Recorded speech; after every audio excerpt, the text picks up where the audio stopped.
Welcome back to my channel. My name is Shana Gelisa, and I am your new favorite YouTuber. We're manifesting that for the rest of the year. But if you're familiar with my channel, then you know that I've been on a rebranding journey, rediscovering who I am in my 30s, trying new things, and really just trying to show up in life as the best version of myself. I'm sharing this journey for two reasons. One, to serve as motivation or inspiration, and two, because I always need an accountability partner. In my last video, I discussed how I wanted to start with mental, spiritual, and emotional glow up before diving into the physical aspects of a rebranding. I've been really intentional about my journaling practices, starting my mornings off with movement and listening to development and motivational podcasts and audiobooks, a form of continuous education. Because I've created a solid routine, I thought now would be the perfect time to share some of the tips that have helped me shift from a fixed to a growth mindset. But before we can dive into me just giving you the tips, I think it's important that you understand the difference between the two. So by definition, a fixed mindset is the belief that abilities are innate and unchangeable. This perspective leads individuals to view success or failures as a reflection of their tendencies, often limiting their personal growth. On the other hand, a growth mindset means believing that a person's abilities aren't innate, but can be improved through effort, learning, and persistence. A growth mindset is all about the attitude at which a person faces challenges, how they process failures, and how they adapt and evolve as a result. Little story time. I didn't know that I was operating in a fixed mindset until I actually started my therapy journey. The more I shared and worked through things, I started to realize that my mindset was like a common denominator, and I was never able to take accountability, and I just plain up refused to see certain situations through other people's eyes. It was real bad. But once I got to the root of the issue and I actually started to do the homework assignments that I received every week, I started to see the beauty in actually taking accountability for my role in things, to be able to sympathize or empathize with others. It was a 180 in my mindset shift, along with the tools that my therapist gave me that contributed to my mindset shifts. Although I learned these tools over 3 years ago, I still use them to this day. They continue to push me in the direction of a growth mindset because the slip back is real and it can definitely happen. I think operating in a growth mindset is definitely an ongoing thing, but these tools really give me that extra push that I need to maintain growth mindset. First tool is mindfulness and meditation. Mindfulness practices can be a game changer. They can help you heal from past traumas, manage your anger, and just become an overall better person, partner, and parent. There are two mindfulness practices specifically that I incorporate in my day-to-day life, and they are body scans and breath work. A body scan is like a little check-in with yourself.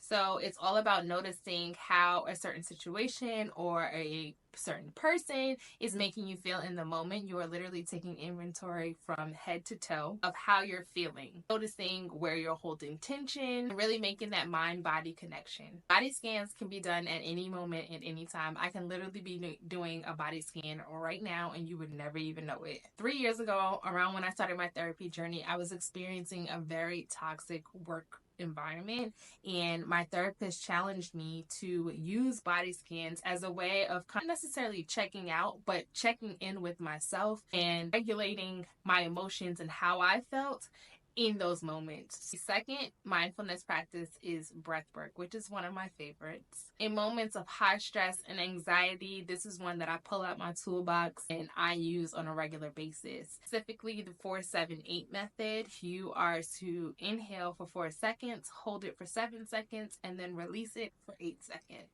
When this tool was passed on to me, I really didn't understand how I was supposed to implement this before I got angry, or how I was supposed to implement this before I was to go off. I was very reactionary. So you make me angry, I react. Now I am taking the moment, you make me angry, I do breath work, then I respond. It's hard. It is hard.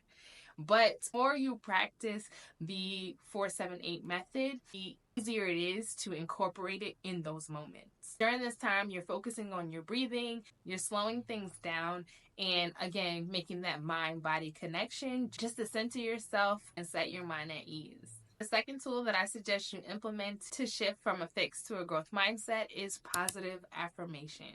Positive affirmations can really help rewire your brain. I personally still find it very hard to actually believe them, but I continue to recite them every morning because the more you recite your words, the more you believe them, because words really do have power. Using the habit stacking method in the book Atomic Habits, I know everyone is familiar with this book.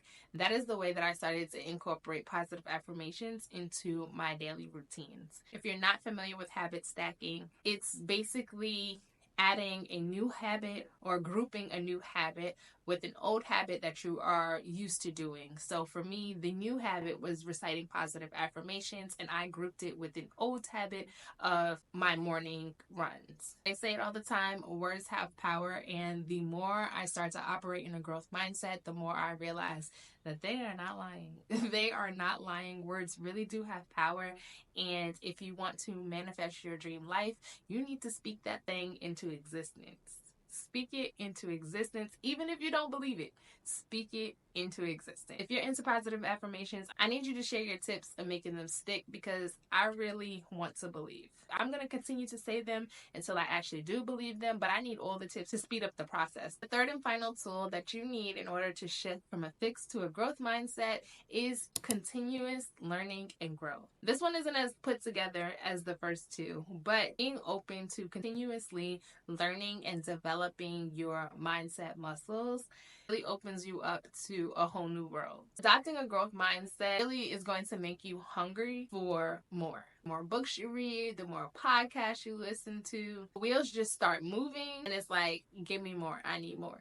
Operating in a growth mindset, the world is literally your oyster. If you made it this far, I really appreciate you, and I hope that you take something from this video and apply it to your life. Matter of fact, I want to know right now. Let me know what tool you're taking with you from this video. I'll catch you in the next one.